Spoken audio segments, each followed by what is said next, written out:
श्री जगन्नाथ जी के इस रूप का प्रादुर्भाव सबसे पहले द्वारिका में हुआ। ये उड़ीसा बाद में आए, पहले द्वारिका में प्रकट हुए।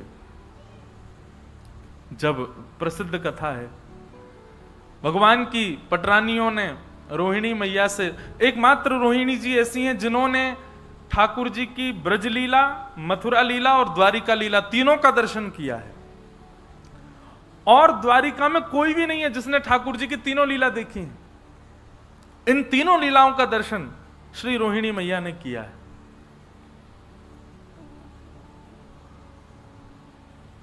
तो एक दिन भगवान की सब पटरानियों ने रोहिणी मैया से कहा कि हमको ब्रज लीला सुनाओ। रोहिणी मैया बोली ठीक है, हम सुना तो देंगे आपको, पर तभी भगवान की पटरानियों ने निवेदन किया कि सब लोग आएंगे कथा में, बस 3 लोगों का प्रवेश वर्जित रहेगा। बोले कौन? बोले सबसे पहले तो बलराम जी, वो नहीं आएंगे कथा में। रोहिणी मैया बोली, बोले हमारो ही लाला, वा कोई रोक दोगे हैं? बोले मैया वाकई पीछे कारण है, हम सब बहू हैं, वो हमारे जेठ जी हैं। अब जेठ जी आकर के बैठ जाएंगे तो बहू स्वच्छंद कथा कैसे सुने? बार बार यूं ही रहेगी, जेठ जी निहार रहे होंगे। अच्छा, हमारे ब्रजमंडल में एक स्थान है गोवर्धन में, उसका नाम है लुक लुक दाऊ जी। क्या नाम है? जोर से बोलो। Look look Dau ji. वो लुक लुक दाऊ जी अर्थ क्या उनका? जब महारास हुआ वृंदावन में तो सब आए। हम गाते हैं ना, राधा नाचे, कृष्ण नाचे, सूरज भी नाचे, चंदा भी नाचे, ब्रह्मा भी नाचे, शंकर भी नाचे, सब नाच रहे थे। बलराम जी नहीं नाच रहे थे। क्यों? बलराम जी को प्रवेश ही नहीं था। किस कारण से? बोले सब लाला की गोपी जो हैं ये मेरी बहू समान है। अब जैसे ही बलराम जी प्रवेश करने लगे, गोपियों ने सबने घूंघट कर लिया, सब किनारे खड़ी होंगे। बोले जेठ के सामने थोड़ी नाचेंगी हम। सब देवी देवता आ गए, गोपियों ने लज्जा नहीं की, लेकिन बलराम जी के आते सब सहम गए। तो फिर बलराम जी संकोच के मारे गिरिराज जी पर चले गए और श्री गिरिराज जी पर जाकर के सुंदर वृक्ष वल्लरियों के बीच में बैठ करके छुप करके वहां से लुक लुक, मतलब वहां से ऐसे छुप करके देख रहे हैं रास, इसलिए उनका नाम पड़ गया look look Dau ji, Shri look look Dau ji महाराज। तो सब भगवान की पटरानियों ने कहा, बोले मैया सब बैठेंगे कथा में लेकिन दाऊ जी नहीं आएंगे। क्यों? बोले हमारे जेठ जी हैं, उनके सामने लज्जा होगी हमको। दूसरी सुभद्रा जी नहीं आएंगी। बोले क्यों नहीं आएंगी? सुभद्रा जी ने क्या? बोले सुभद्रा जी बड़ी चंचल स्वभाव की हैं, कोई कथा सुनना होगा, बेचारे के भाव आ गए तो वो उसी के पास। तुम रो रही हो? अरे भाई, कथा में किसी को भाव आ जाए उसको छेड़ो नहीं, उसको रोन दो। थोड़ा बहुत भाव कथा में आए तो उसको करने दो। सुभद्रा जी का स्वभाव बड़ा चंचल है, वो प्रेम से कथा सुनने नहीं देंगी, इसलिए सुभद्रा जी को भी वर्ज्य रखो कथा से। और तीसरे? बोले तीसरे द्वारिकाधीश, ये भी कथा नहीं सुनने देंगे। क्यों? बोले जैसे जैसे आप कथा सुनाओगी तो तैसे तैसे आप पर कम दृष्टि उन पर ज्यादा रहेगी। आप जैसे सुनाओगे कन्हैया ने ऐसे माखन खाया, तो हम सब वही कन्हैया का चिंतन वैसे मन में ना करके उन्हीं को अच्छा आपने ऐसा किया, तो फिर कथा में विक्षेप आएगा। वो कथा में स्वरूप होता है कि व्यास जी की तरफ ही दृष्टि होनी चाहिए। इसीलिए हम कई कथाओं में ज्यादा झांकी वगैरह नहीं मंगवाते कथा में। क्यों? क्योंकि भाई श्रोताओं का पूरा ध्यान वहीं चला जाता है। बोले ओहो ये वामन भगवान आ गए, अब नरसिंह भगवान आ गए, कई जगह सुदामा जी भी आ जाते हैं। कथा में ध्यान तो, कथा में ठाकुर जी की झांकी नहीं होनी चाहिए। कथा में झांकी नेत्रों से नहीं, हृदय में दिखनी चाहिए, चित्त में दिखनी चाहिए।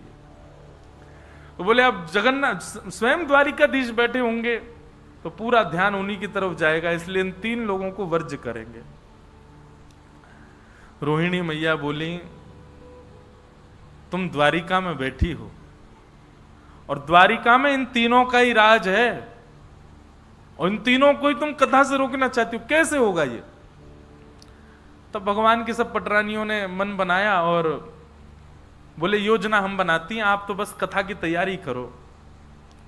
और सुभद्रा, बलराम जी और कृष्ण तीनों बैठे थे और सब पटरानियां गईं और बोली आप लोग अब बड़े हो गए, अब आप लोगों की इतनी गृहस्थी बढ़ गया है, लेकिन आप लोगों को खेलते हुए हमने बहुत दिन से नहीं देखा। चलो ने खेल खेल लो, कुछ क्रीड़ा करो। सुभद्रा जी को बहुत अच्छा लगा, बलभद्र जी को, भैया बहुत दिन से हम खेले नहीं है, कुछ खेलेंगे आज। ठाकुर जी बोले हाँ, हम भी बहुत दिनों से राजा राजा सब राजा धीराज ही बोलते रहे, आज हम खेलेंगे।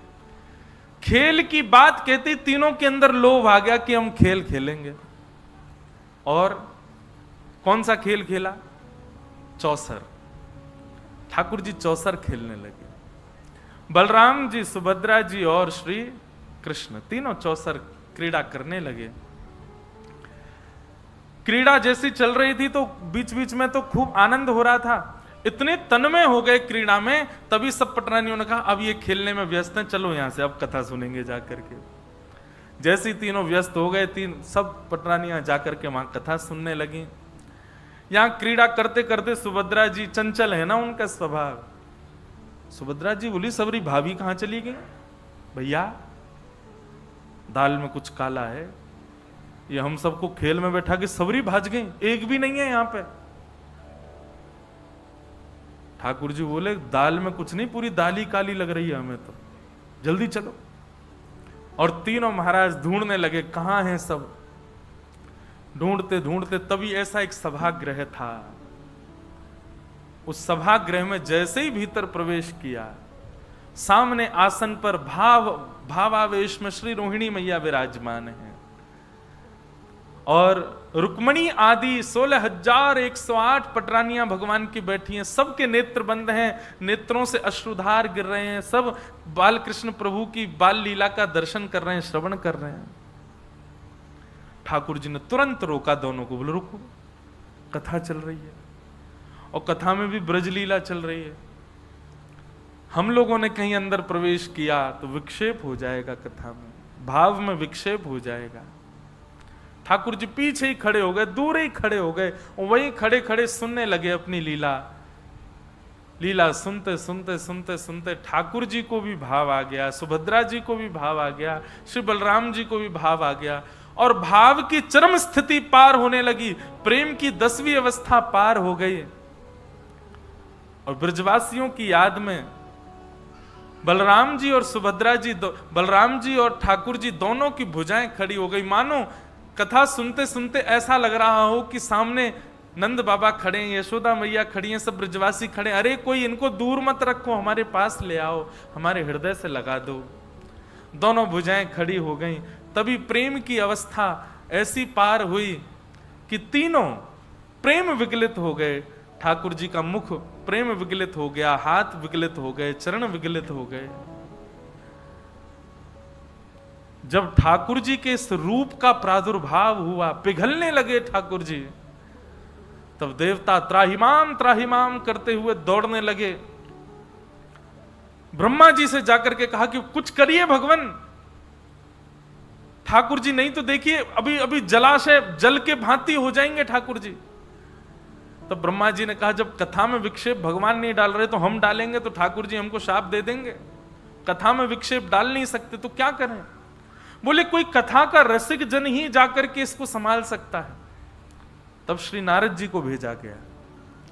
नारद जी महाराज आए और आकर के बड़े धीमे से रोहिणी मैया को कहा कि हे मैया, यदि आप थोड़ी देर और बोलती रही ना तो द्वारिकाधीश बलराम जी और सुभद्रा जी तीनों जल के रूप में ही मिलेंगे, रस के रूप में ही मिलेंगे, आपको प्रत्यक्ष दर्शन नहीं कर पाओगे।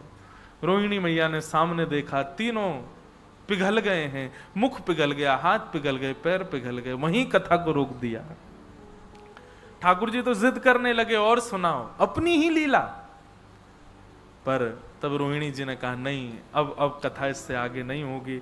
लेकिन नारद जी ने जाकर के प्रणाम किया और प्रणाम करते हुए महाप्रभु जी से प्रार्थना की, भगवान आपके स्वरूप की बलि बलि जाऊं, बस अनुग्रह इतना कर दीजिए। अभी तो आप अपने पूर्ण रूप में आ जाइए, अभी तो लीला चल रही है, परंतु इस रूप को कलयुग के लोगों को प्रेम की अवस्था समझाने के लिए, कथा की महिमा बताने के लिए,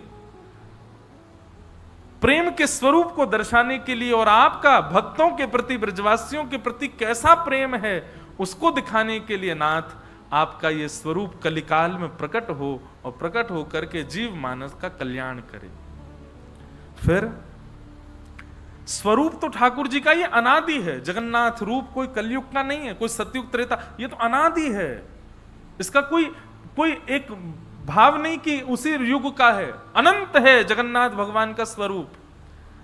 लेकिन कलयुग में मेरे और आपके ऊपर कृपा करने के लिए, इंद्रद्युम्न राजा पर अनुग्रह करने के लिए भगवान प्रथम तो नील माधव के रूप में आए और फिर नील माधव रूप से अंतर ध्यान होकर के इंद्रद्युम्न राजा पर कृपा करने के लिए भगवान दारू ब्रह्म श्री जगन्नाथ के रूप में, वही स्वरूप जो द्वारिका में कथा सुनते सुनते प्रकट हुआ था, वही स्वरूप यहां व्यवस्थित हुआ। बोलो जगन्नाथ महाप्रभु की। कथा सुनते सुनते ऐसे हो जाएं, तब समझो कि कथा सुनी है। ये कथा के श्रोता का दर्शन है। हम आप जैसे हैं वैसे ही रह जाते हैं। इसका मतलब ये नहीं कि आपकी आंख नाक सब पिघल जाएं। पिघलने का मतलब केवल तन का पिघलना नहीं होता है, हृदय विगलित हो, प्रेम विगलित हो। हम सबसे बड़े श्रोता पूरे ब्रह्मांड के यदि कोई हैं तो वो श्री जगन्नाथ जी हैं। ऐसे महाप्रभु जी को हम प्रणाम करते हैं, ऐसे जगन्नाथ जी को हम प्रणाम करते हैं। कई भ्रांतियां जगन्नाथ जी के रूप के प्रति हैं, उन भ्रांतियों को भी हम इस कथा के माध्यम, क्योंकि अब 1.5 वर्ष तक तो कथाओं का क्रम पता है, तो जगन्नाथपुरी और उड़ीसा तो आना नहीं है। इसी कथा को माध्यम बनाएंगे। हम ये सोच के करेंगे ही नहीं कि हम राहुल केला में, हम यही सोच के करेंगे हम पुरी में कथा कर रहे हैं, जगन्नाथपुरी में ही हैं, तो उसी भाव से ही जगन्नाथ जी का रस प्रकट होगा।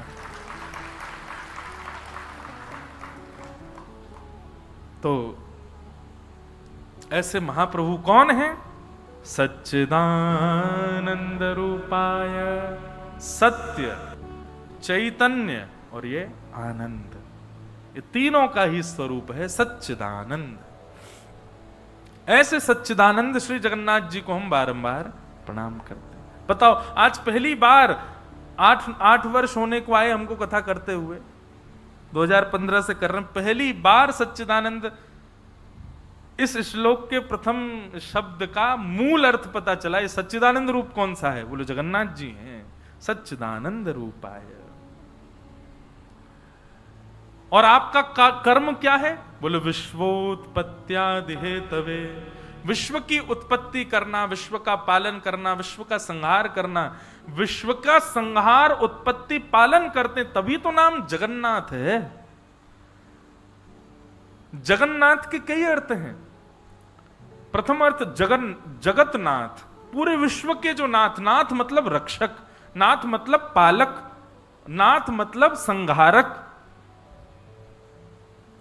तो क्या लिखा है? विश्वोत्पत्त्यादि हेतवे, विश्व की उत्पत्ति करना, विश्व का पालन करना और विश्व का संहार करना, ये तीनों काम जिनके वश में हैं, ऐसे श्री जगन्नाथ। तो यहां पर देखो, पहले रूप बताया भगवान का, फिर उसके बाद कर्म बताया और तीसरा भगवान का गुण बताया। श्री जगन्नाथ जी का गुण क्या है? तापत्रय विनाशाय। 3 प्रकार के ताप होते हैं हमारे जीवन में, आदि दैविक ताप, आदि भौतिक ताप और आध्यात्मिक ताप। दैविक, भौतिक और आध्यात्मिक। किसी ने आपसे लड़ाई कर ली, एक प्रकार का ताप ये है। आप बीमार हो गए, एक प्रकार का ताप ये है।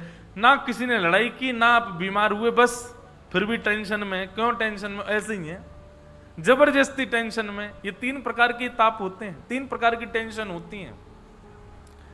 लेकिन जो महाप्रभु जी की शरणागति कर लेता है, एक बार महाप्रभु जी के चरणों में प्रणाम कर लेता है, श्री जगन्नाथ जी क्या करते हैं? बोले तापत्रय विनाशाय। 3 प्रकार के तापों का जो विनाश करते हैं, उपशमन करते हैं, ऐसे श्री कृष्णाय वयम नमः। ऐसे श्री कृष्ण को हम बारंबार प्रणाम करते हैं। बोलो बाल कृष्ण लाल की। जगन्नाथ जी की शरणागति लेने वाला कभी ताप युक्त नहीं हो सकता, संताप युक्त नहीं हो सकता। और देखिए, मैं एक बात कहूं कि ताप संताप जीवन में न आए, इसकी कोई युक्ति है ही नहीं। अभी एक व्यक्ति भुवनेश्वर एयरपोर्ट पर ही मुझे मिला, उसने बहुत देर मुझसे बात की। वो बोला कि महाराज जी, पूरी दुनिया की हर चीज करके देख चुका मैं, लेकिन सेटिस्फैक्शन तो होता ही नहीं है। ऐसा कोई उपाय बताओ जिससे हम सेटिस्फाइड हो जाएं, जिससे हम क्या बोलेंगे उसको, कि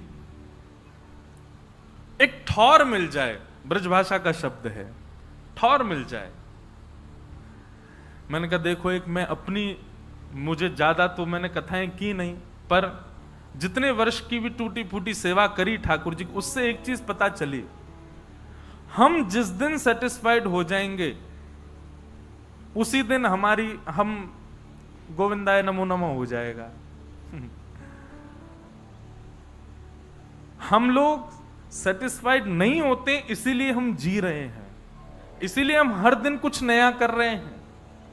ना कभी भक्ति से होना चाहिए, ना कभी संसार से होना। हाँ, संसार से हो जाओ, ये तो जरूरी है कि संसार के विषय भोगों से आप सेटिस्फाइड हो जाओ, उससे हुआ जा सकता है। पर भक्ति, वो कह रहे थे मैं भक्ति से भी नहीं हुआ। मैंने भक्ति में तो होना ही नहीं चाहिए, पर संसार से होना चाहिए। जिस दिन आप सब चीजों से सेटिस्फाइड हो जाओगे, आपका भार नहीं संभाल पाएगी पृथ्वी। पृथ्वी कहेगी उड़ो आकाश में, अब तो तुम्हारा गुरुत्वाकर्षण खत्म हो चुका है। हम रहते पृथ्वी पर इसलिए हैं, हम कर्म इसलिए कर रहे हैं क्योंकि कहीं ना कहीं हमको ठौर नहीं मिली है, हम सेटिस्फाइड नहीं है। और ये ना होना वरदान है ठाकुर जी का। जो व्यक्ति बहुत बड़ा व्यापारी बन गया हो, वो सेटिस्फाइड रहता है? नहीं रहता। तब भी उसको लगा रहता है अभी तो कुछ किया ही नहीं, जबकि विश्व का सबसे बड़ा व्यापारी है। सेटिस्फाइड ना होना ही इस संसार को चला रहा है। जो हो जाते हैं वो फिर रह नहीं पाते, वो फिर भगवत नाम प्रस्थान कर जाते हैं। जिनका मन सब जगह से स्थिर हो चुका है, अब सब जगह से पूर्णतः उसको संतुष्टि हो चुकी है, संतुष्ट व्यक्ति पृथ्वी पर रह नहीं पाएगा, टिक नहीं पाएगा, उसको जाना पड़ेगा फिर यहां से। इसलिए संतोष करना है तो संसार के प्रति हो जाए। ठाकुर जी से तो हमको कभी संतोष होना ही नहीं चाहिए, कथा से तो कभी संतोष होना ही नहीं चाहिए। अब सबके लिए ये बात है, जिनको व्यापार प्रिय है, जो व्यापार के लिए बने हैं, उनको व्यापार से कभी संतुष्ट नहीं होना चाहिए। जो पढ़ने लिखने के लिए बने, उनको पढ़ने लिखने से नहीं होना चाहिए। जो खेल कूद के लिए हुए, उनको उससे नहीं होना चाहिए। हम भक्ति के लिए बने हैं, हमको सबसे हो जाना चाहिए, इससे नहीं होना चाहिए।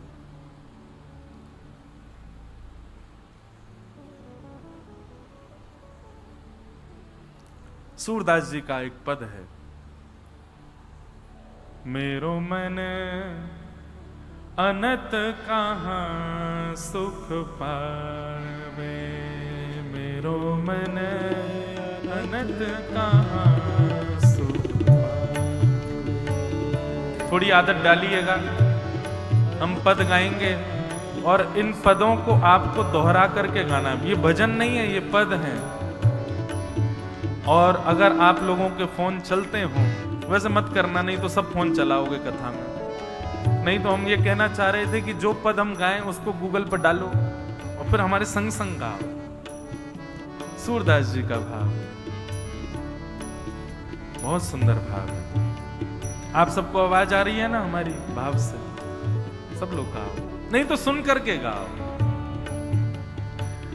मेरो मन अनंत कहाँ सुख पावे, मेरो मन अनंत कहाँ सुख पावे, मेरो मन अनंत कहाँ सुख पावे, मेरो मन अनंत कहाँ सुख। सूरदास जी कहते हैं एक भक्त का जीवन कैसा होना चाहिए? अनंत कहाँ सुख पावे, मतलब मेरा मन और कहीं सुख नहीं पाता। मेरा मन कैसा है? तब सूरदास जी कहते हैं जैसे उड़ जहाज को पंछी, जैसे उड़ जहाज को पंछी,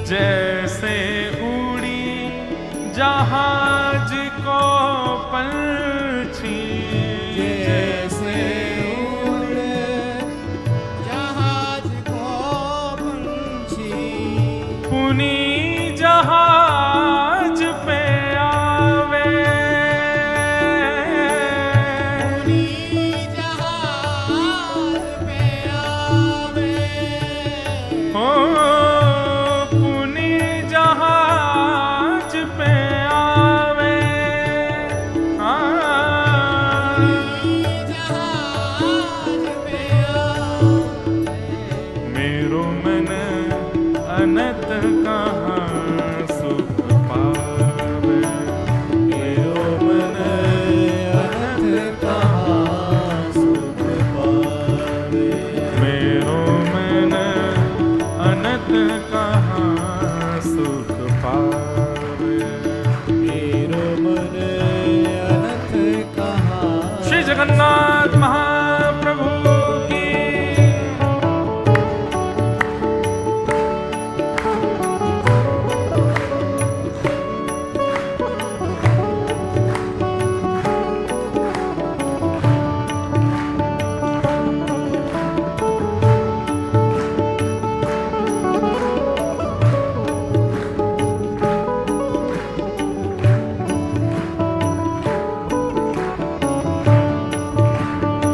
श्री राधा रमण लाल की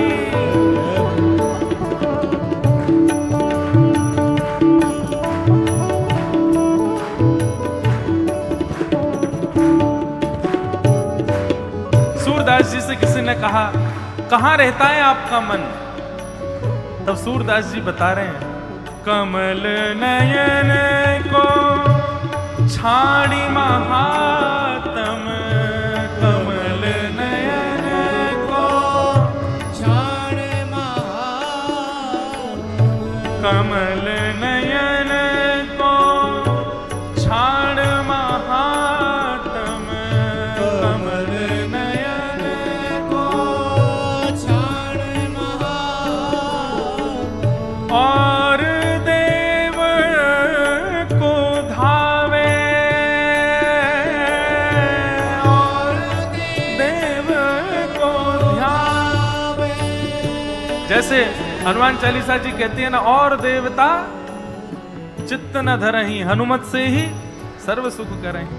वही बात यहाँ सूरदास जी कह रहे हैं, कमल नयन को छाड़ महात्म और देव को ध्यावे।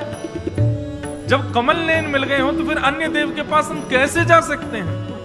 और सूरदास जी तो ऐसा भी कह रहे हैं कि कमल नयन मिल गए उसके बाद अन्य देव के पास जाना, ये तो उस समान है जैसे ब्याह करके अन्य किसी के साथ में रहना। कमल नयन को छाड़ महात्म, कमल नयन को छाड़ महात्म, और देव को ध्यावे, देव को धावे, हाँ परम गंगा को छाड़ पियासो, परम गंगा को छाड़ पियासो, परम गंग को छाड़ पियासो। जगन्नाथ जी मिल गए, को छाड़ पियासो, श्री कमल नयन मिल गए, जगन्नाथ जी मिल गए, उसके बाद अन्य देव के पास जाना ये तो वैसा है। कैसा?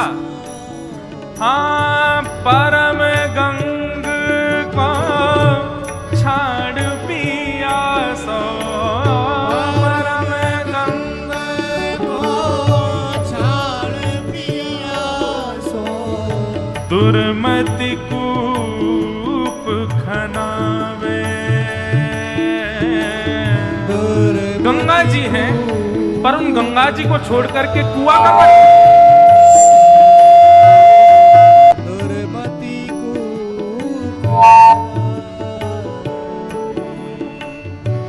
गंगा जी को छोड़ करके और कोई कुआं का पानी पिए अच्छा एक बात कहें, ऐसे कथा में हो ना बोलते बोलते लाइट चली जाए, माइक थोड़ा ये समझना ठाकुर जी मोहर लगा रहे हैं, बिल्कुल सही बात। कथा में इस प्रकार कुछ हो तो यही समझना चाहिए कि ठाकुर, अब देखो जगन्नाथ जी प्रत्यक्ष यहां आ जाए, उनके तेज को ये सह पाएंगे? वो आके मोहर लगा के गए, इसलिए ऐसा हुआ। परम गंग को छोड़ पियासो, परम गंग को छोड़ पियासो, दुर्मति कूप खनावे, दुर्मति कूप खनावे, मेरो मन अनंत कहाँ सुख पावे, मेरो मन अनंत कहाँ सुख पावे, मेरो मन अनंत कहाँ सुख पावे, मेरो मन अनंत कहाँ सुख पावे। सूरदास जी कह रहे हैं, जिन मधुकर अम्बुज रस चाख्यो, जिन मधुकर अम्बुज रस चाख्यो, जिस भौरे ने कमल के रस को चाखा होगा, जिन मधुकर, मधुकर माने भौरा, जिन मधुकर अम्बुज रस चाख्यो, जिन मधुकर अम्बुज रस चाख्यो, क्यों कर ली फल खावे,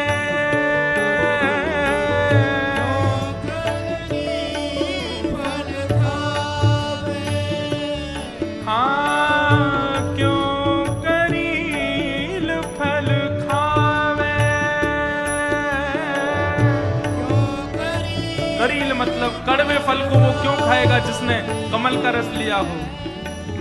सूरदास प्रभु कामधेनु जने, सूरदास प्रभु कामधेनु, सूरदास प्रभु कामधेनु तज, सूरदास प्रभु कामधेनु तज, छेरी कौन दुहावे, छेरी कौन दुहावे, मेरो मन अनंत कहाँ सुख पावे, मेरो मन अनंत कहाँ सुख पावे, मेरो मन अनंत कहाँ सुख पावे, मेरो मन अनंत कहाँ सुख पावे। जैसे उड़ जहाज को पंछी, जैसे उड़ जहाज जहाज को पंछी, उन्हीं जहाज पे आवे, पुनी जहाज पे आवे, मेरो मन अनंत कहाँ सुख पावे, मेरो मन अनंत कहाँ सुख पावे, अनंत कहाँ सुख पावे, अनंत कहाँ सुख, अनंत कहाँ सुख पावे, अनंत कहाँ सुख पावे। श्री जगन्नाथ महाप्रभु की। कैसे सुंदर सुंदर भाव हैं हमारे रसिक जनों के। इन भावों की तुलना कभी कोई भजन नहीं कर पाएगा। भजन मैं खुद गाता हूं, पर मुझे इन पदों में बहुत सुख मिलता है, क्योंकि ये पद केवल शब्द नहीं है, केवल गाने के नहीं, इनमें कितना रहस्य छुपा है। मेरो मन अनत कहां सुख पावे। ऐसी स्थिति हो जाए भक्ति में कि ठाकुर जी के अलावा कुछ और भाए ना, बस वहीं बाकी सब जगह आपको तृप्ति का अनुभव हो। बाकी सब स्थानों पर कोई कहे चलो आज ये खाने चल रहे हैं, आपका मन तो मना ही करे, जबरदस्ती व्यवहार निभाने जाना पड़े। आपको कोई कहे वहां घूमने चल रहे हैं तो जबरदस्ती व्यवहार निभाने के लिए घूमने जाओ, मन से नहीं। लेकिन श्री जगन्नाथ जी से संबंधी कोई चर्चा हो, कोई भाव हो, कुछ उसमें आपका मन पूर्ण रूपेण लगे, तब यह समझना चाहिए भक्त तो सब हैं, पर आपकी भक्ति ठाकुर जी स्वीकार कर चुके, इसलिए अनत आपका मन नहीं लगता है। दूसरे भावों में आपकी रुचि नहीं होती है, आप केवल ये श्री गोवर्धनवासी सांवरे तुम बिन रहो न जाए, इस पद का उद्गाता श्री चतुर्भुज दास जी महाराज ने ये पद गाया ही इसीलिए कि श्री गिरिराज जी को छोड़ करके वो अन्य तीर्थ में भी नहीं जा पा रहे। नहीं, मैं गिरिराज जी को नहीं छोड़ सकता। ठीक प्रकार भक्ति कैसी हो, जैसे जल बिन मछली, वैसे भक्ति बिन, वैसे ठाकुर जी के बिन हम नहीं रहा जाए।